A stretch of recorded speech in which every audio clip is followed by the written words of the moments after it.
Hello everyone and welcome back to another video. I haven't uploaded in a little bit, but that will change with the MRQ cycle running around. But I thought I'd do a video for PGL Bucharest because there are so many storylines that I'm super interested in going to this tournament.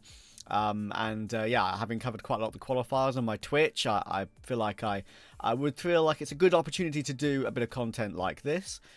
And yeah, if anyone of you guys have been watching on Twitch, you'll know that's why I do quite a lot of my content, covered quite a lot of the stunner qualifiers as well, up until the BO5, just like I did with Bucharest. So make sure to drop me a follow on Twitch at TravCS. I'll put a link, of course, in the description below. I'll be co-streaming the entirety of the main event for PGL Bucharest, so shout out to PGL for allowing me to do that. But let's firstly have a look at the event and address the elephant in the room here for a lot of these teams that we're going to be watching, of course. I mean, right now, I can't believe some of the things that have been reported over the last few days, and pretty much confirmed, actually, over the last few days. Let's get this one out of the way first. Aurora picking up Eternal Fire. I mean, it's absolutely ridiculous. I woke up early to watch the Formula 1 because it's the Japanese Grand Prix. Qualifying was at like 6 a.m. I checked Twitter after I had a nap after I'd finished watching it. I was like, okay, I mean, Aurora's Twitter is a bit jokey sometimes. Maybe it's just a troll when I'm not reading into it too much. Then I saw an actual TV article. Then I saw Major and Antares and Woxic tweeting. I was like, oh my god, it's actually, I can't fathom what I've just witnessed in front of my mind. What in the name of all that is holy is going on? But it's actually real. Aurora have actually signed Eternal Fire. And listen, none of it makes sense to me, apart from maybe two things. One, there's obviously sponsorship limitations in Turkey with what Eternal Fire can accept as an organisation. And Aurora gives them more opportunity to take on more sponsors and probably earn quite a big bag as well. And also, maybe, I mean, I'm just assuming here, but maybe that gives them more freedom not to accept as many events to go to. They maybe pick or choose some events a little bit more. As obviously we've seen some of the health of the players like Xantares with his back and stomach issues get a bit rougher over time. With, of course, all the other factors of traveling so much, playing every single event of the year. So maybe it helps them. Who knows? But listen, Eternal Fire is dead. Long live Eternal Fire. It's still the same team. It's just under a different organisation. And I'm sure Turkish fans, from what I've seen on Twitter, aren't entirely happy about it. The fact that we've got their best roster that's ever played on a now Russian team. But listen, maybe it's the logic for Eternal Fire. If you love them, let them free, right? And that's maybe what's gone on here. And yeah, I mean, first game against Pain, I think it's a very interesting matchup. Of course, Pain playing with a stand-in for this one. I believe they're going to be still playing with their academy prospect, if I'm not mistaken, because of their decision to drop Cowers. I'm of the opinion right now for Pain, there might be some role overlap, but they definitely need another bit of firepower added to the mix, even though you've got Davides, even though you've got NQZ on good form. I'd love to see them maybe take a gamble like a Thomasine, even if the roles don't match up very well. That's kind of my opinion and my feeling on it.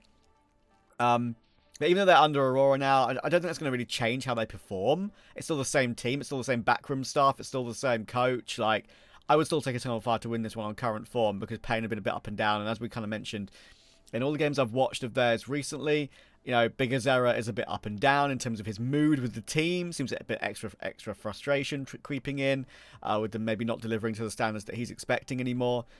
So yeah, we'll see how that goes. But anyway, that's kind of, I want to do this kind of one by one this video, go through each matchup and talk about who I think is really going to win the event. Because overall, what I think is really fun about this event as a whole is that obviously the top teams aren't necessarily here. We're going to have a new winner. We're going to have a new LAN winner in 2025, which is what makes it fun to me, which is why I'm making this video in particular, because I thought it was quite an enjoyable preview. But yeah, I mean, firstly, I would like to say that Aurora and Mongols, and arguably Falcons, honestly, are currently my favourites to run deep in this tournament. Surprisingly, people might say, oh, why not G2? But now I'll get into them in a little bit. You guys know why.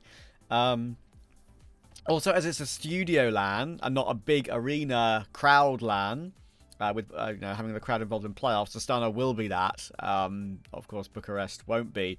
I think that does give an advantage to the likes of a Mongols, the likes of an Aurora, can't believe I'm not saying Eternal Fire. Lexium and Aurora, who play well in the Studio LAN environments. I think they'll be very good, not just because they're top ranked. But I do think Falcons could creep in here without a shadow of a doubt. And, of course, got some very interesting prospects of likes of Liquid playing with Shuhei. And now, of course, we can have a look at those matchups and kind of gauge how I feel. The Mongols 3D Max is a matchup that I feel like has gone on, how can I say, happened a lot, as you can see here. And it feels very, very one-sided. And it feels one-sided because it is. It's a plain fact of the matter, as you can see here. Only one win over Mongols. That was in a Pro League earlier last year. But I do think the Mongols have reached a point with their form where they have a stable level that is very consistent now. Like, there's still question marks of choking in the big arena events. They have their moments where they look like they'd lost out of absolutely nowhere after they look so good. They can have, after plants where they make funny decisions and stuff like that. But I think they're absolutely fine. And while 3D Max are improving with body, and I think it's a great decision for them to make, I don't think they're ready yet to take down a team like the Mongols. And as you can see, previous matchups have not been too kind to them at all. They've not even got 10 rounds in any of the last matchups they've played. Map pool doesn't favour them too well because one of their best new maps they've kind of adopted to the pool is Train, and Mongols ban it. So yeah, I think you could look at it both ways with the Mirage situation, but at the same time, I just think Mongols are plenty better, and all the maps they tend to play, as you can see, very often, Ancient and Anubis. Those are the middle ground maps between those two that are very often played. I think I think Mongols will win this game, and as I said, I do think the teams that will make it to playoffs, I do think it's going to be Mongols will be absolutely a finals contender at this tournament for sure. VP Ratum is a weird one to feel because I do like VP in their current guys. I think they've got a new identity without James now. I think Flammus and Flit have kind of regained some of their individual form. Flit's a little bit up and down.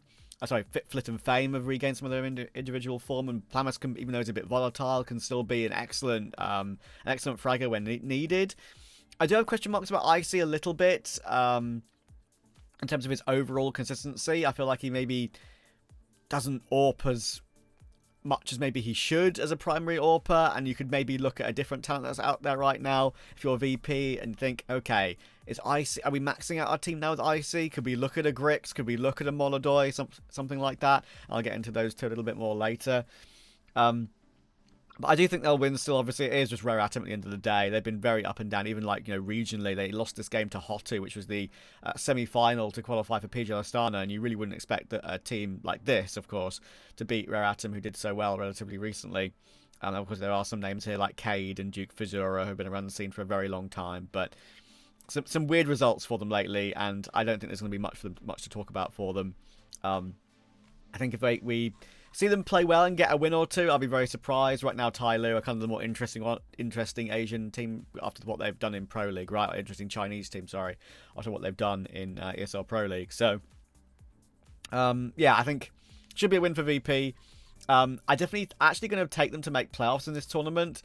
I think there are teams that can upset them if they have an off day, because Electronic as an in-game leader still not 100% sold yet. He can be very up and down individually as well. There was a funny clip from when I did some co-streaming of some of VP's games earlier on in the year where I said he either insta-headshot or massive whiff, and suddenly he pushes up short on Dust 2, gets two ridiculously beautiful instant headshots, and then has two massive whiffs on the next players, right? So it's very up and down for him individually, and sometimes that's a worry for me, how much the in-game leading is taking out of his individual level. But yeah, I still think they win, of course. Falcon's Complexity is an interesting one because we all seen the recent dramas, the recent news about the possibility of Monazi joining for Degster. Is this now a dead team walking again? I do think they're one move away with the possibility of Magisk being another one of those players that can be a bit whiffy at times, not as clean individually as some of the other younger players, and players that have accustomed themselves more to CS2 than the likes of Magisk has. So I'm definitely worried about sort of his spot for the future as well. But if we actually are getting Monazi, and then obviously Falcons are incredibly dangerous and have genuine championship winning credentials, even if people have question marks about Kickstand still. I think Testas has been insane recently. So this is a win for Falcons. I think they're true contenders for this event. And Complexity, I've said this for a while about this team. I do feel like Sixy and Nyx are like placeholder signings for a little while. They have been improving. They did really, really well in the Yellow Compass Qatar close qualifier. Won every single game in some tough, tough tier 2 EU opponents, and you'd think that maybe that could be an issue for them, especially playing online when you've got a roster that's not on great form.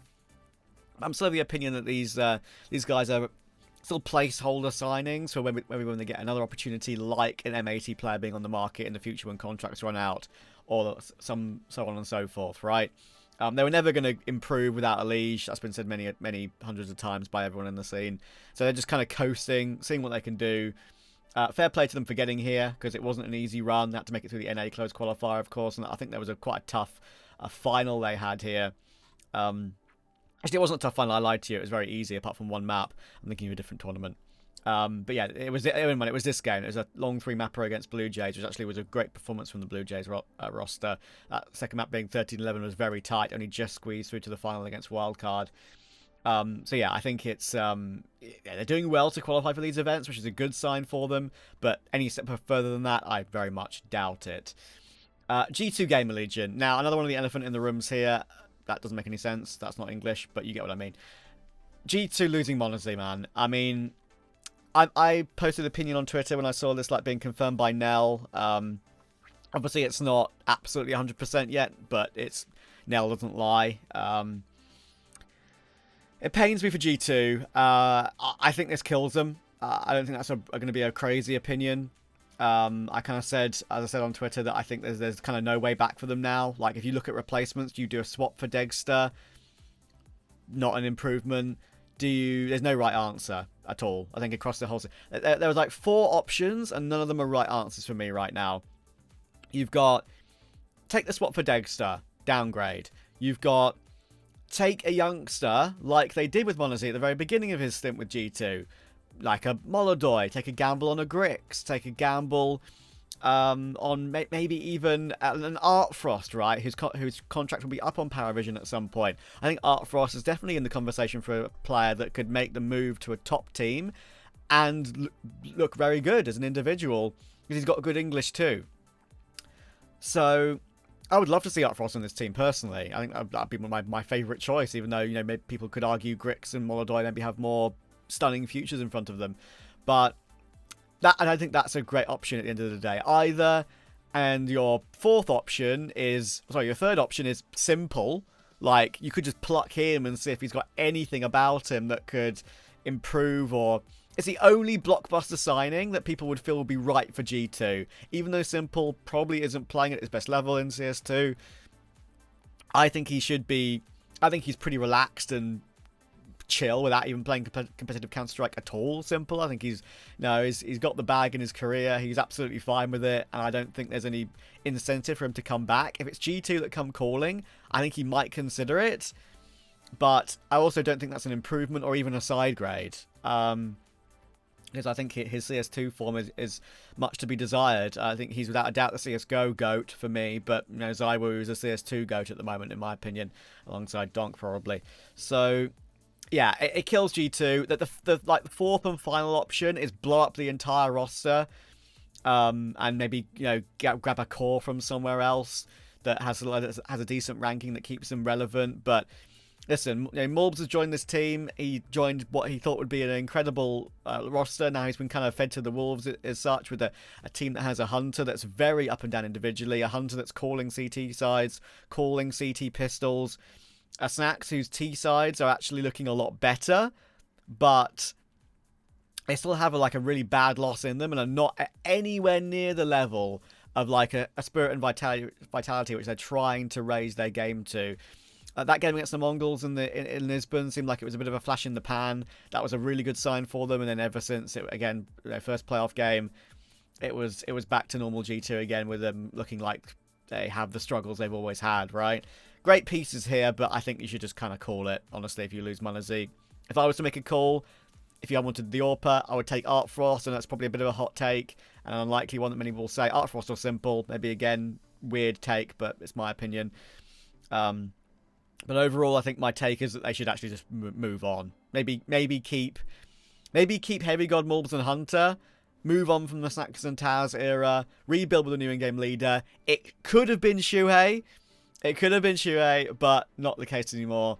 and it is what it is, and we'll get onto that in a moment. But Gamer Legion, again, in a very good state right now. Just one of these really hard-to-beat Tier 2 teams at this level at the moment. I think they'll actually cause some issues in this tournament. I think they're a great underdog to pick. I would personally actually have them. If we look at the, if we look at the sort of BRS rankings coming in here, I actually think they could be a team that will make playoffs. I think they could be better than Astralis. I think they could beat VP on their day. They can definitely beat 3D Max on their day. And with the way FaZe are looking right now, I think they could even give FaZe a good game. I think FaZe are very, very up and down, of course. And the likes of Fury and Pain are in a weird state right now. So I think they're better than them too. So I think they could be a playoff team. Love PR. Rez is improving a lot again. Slender's a question mark. I saw rumours from Harumi. Take these with a pinch of salt because it's Harumi after all. But, possibility of the Molodoi and Grix angle. If they could take one of those. If they took Grix, I would love that. I think that takes this particular roster to the next level. Especially now that Towson is looking really good as an individual again. Like he did in Tier 2. I thought he was going to be struggling to make that step up to Tier 1. Sure, you might look at it and say he's got a 0.94 rating. But he's having a lot of impact, surprising impact in good moments in maps for this team, which I'm very impressed of. So keep an eye on Gamer Legion. They're still very dangerous, even though they have, of course, some minus points to them. Liquid Legacy. Now, this is the big conversation. I'll be honest with you. I like Legacy. I like the fact we've got the Dumao and Lato duo back in a big LAN. It's very long overdue. I think they're incredibly talented. Lux, I do like a lot as well. It's a shame he had to move on from Pain, and that move is still... Well, it made sense. I think he did fall off a bit on LAN Lux. I think it does make sense that he's on a team like to move on from a team like Pain to a lower level to make space for Davides at the time. I think this team's very good because of the Lux edition. Sandzin is okay. Nissim I'm not so sure about. But as I said, it's mostly the Dumao and Lato duo that I love very much, and I think they're going to be interesting to watch and see how they perform. But obviously, the conversation point is about Liquid here.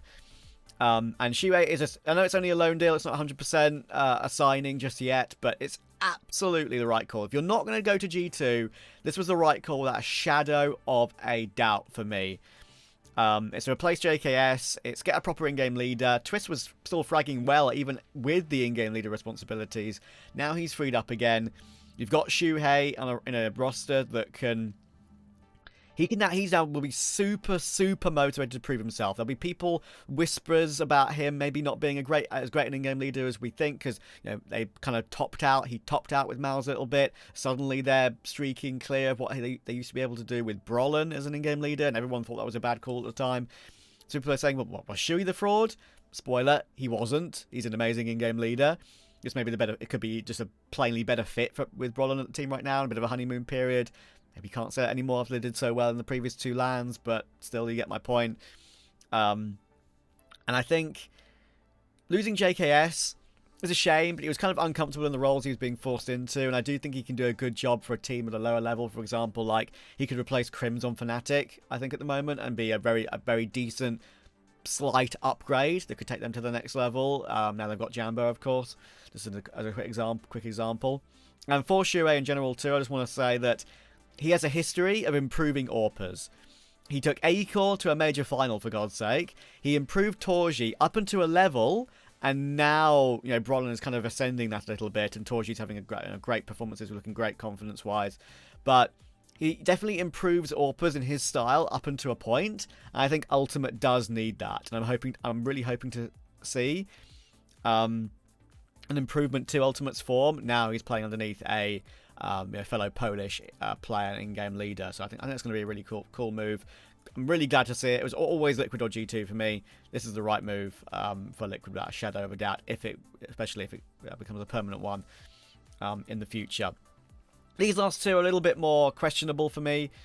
FaZe Astralis, they're both on weird form right now, man. This is just an impossible game to call. Like, I think Astralis are kind of dead in the water in a weird way at the moment. They might have to play the MRQ.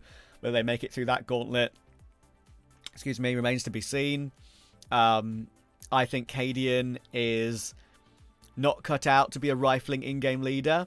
I am of the genuine opinion right now. People might say, what the hell are you talking about? I understand if you say that to me. But I think you should get Hooksy. I think you should get Hooksy for Cadian. Move on from the Cadian era. That puts Hooksy back with Yabby all over again. Might revitalise Stan a little bit, because Stan is very weird with his form right now. He's in good spots, but doesn't frag as well as I think he should. At all, actually. And I think if you take Hooksy, you should absolutely, without a shadow of a doubt, keep Stare, keep Device, keep Yabby. And even if, like, in the future, Astralis take the gamble on a Crizzen from OG, for example. I think Crizzen's been doing some great work with OG. Then I think Hooksy could go to OG, for example, as like a swap that way. But at this point, if there's one team that I could see Hooksy coming back for, maybe it's Astralis. Maybe it's his last opportunity, but still, I think Hooksy might be just as bad a rifler as Cadian is, but I think there's a big leadership difference there. And something needs to change in terms of that leadership, because Astralis are not looking good at the moment at all. And I have a worry they won't make it through the MRQ. I think it's so losable for them if they don't make it. When it comes to FaZe, again, weird form right now. Still taking a long time to integrate Elysian to the action. Brokey is incredibly up and down with his individual form. I feel like he needs like everything to be perfectly set for him in any given circumstance or match for him to actually perform well at all. And that's such a rare occurrence that happens. Especially like if he really gets pumped up and gets going, that's when the old Brokey, the real Brokey appears. But you rarely see it as much anymore. And I do wonder about the longevity of the team with Carrigan and Rain still. I think they're going to have one last tilt at the Austin Major. We all know that they warm up for majors, and it's just a factor of the team. And incredible that they seem to manage to do that for every single major. Major phase is a terrifying and beautiful thing to watch. But I don't know, man. I think there's a genuine risk in this tournament that they actually don't make playoffs. Like, I know they're a higher ranked team, but Liquid can upset them with their new setup. Game Legion could upset them, in my opinion. I think it's Furious very unlikely because they're a mess. But they should scrape through. They really should scrape through. But I think there's a chance they could bomb out of an event like this. I think VP can beat them and all the above. We'll see. We'll see. I'm just not sold on them. They should have a good enough floor level to make playoffs, but I'm not so sure. I'm worried for them. And the final matchup, of course, we've got Fury versus Apogee. This is going to be one that no one will watch. I can assure you of that, apart from Polish fans, obviously.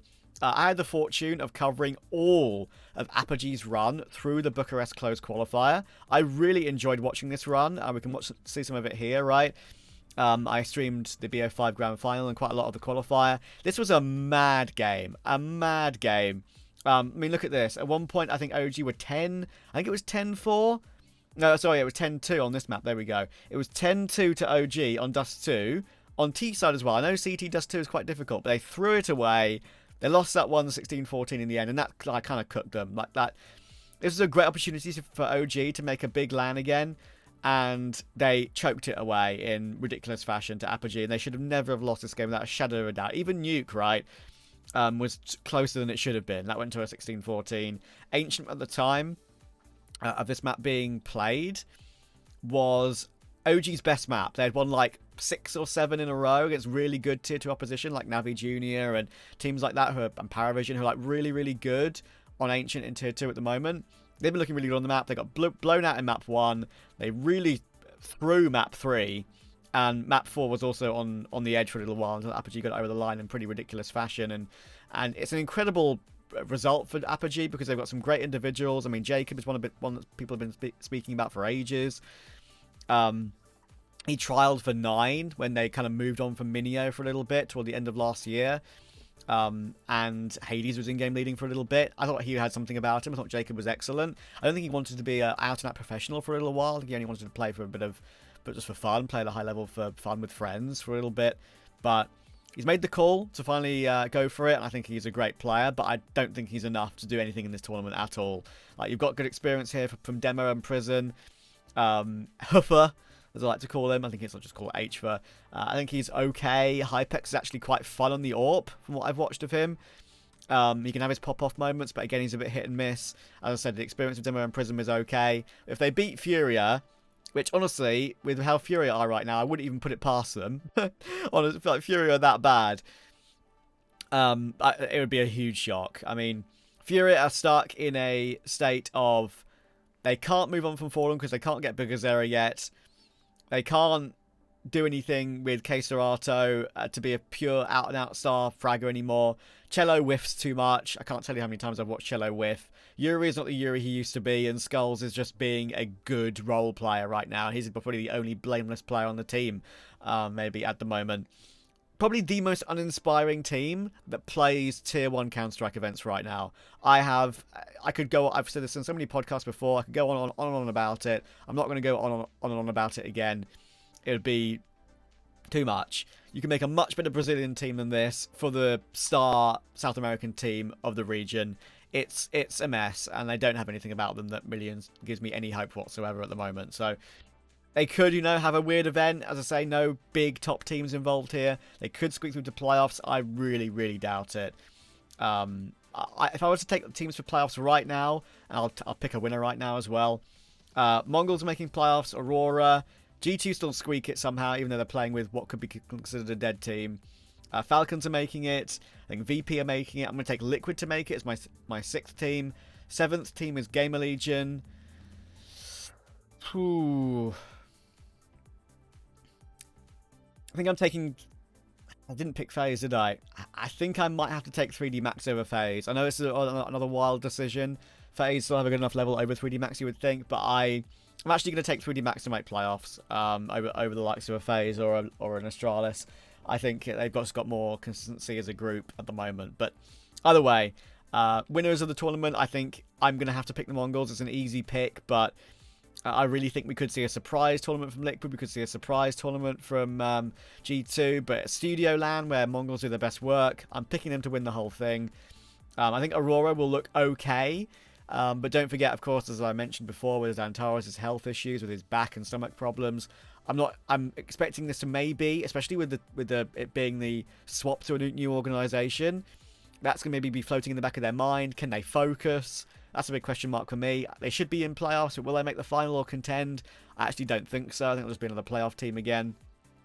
And that's kind of where I see it. So, thank you guys so much for watching. If you do want to watch PGL Bucharest with me, I will be streaming it on my Twitch, like I said at the beginning of the video. Co-streaming as many games as possible, and I'm not casting official matchups for other tournaments. And yeah, I've got some exciting things to come on the horizon when it comes down to that. So thanks for all the support on Twitter, and especially on Twitch lately. I've been having a record numbers on Twitch with all the games I've been covering for that PGL Astana qualifier as well. It was great fun. But for now, I will say I'll bid you farewell. And until probably the MRQs, when I'll make my next videos, I'll see you guys very soon. Thank you for watching.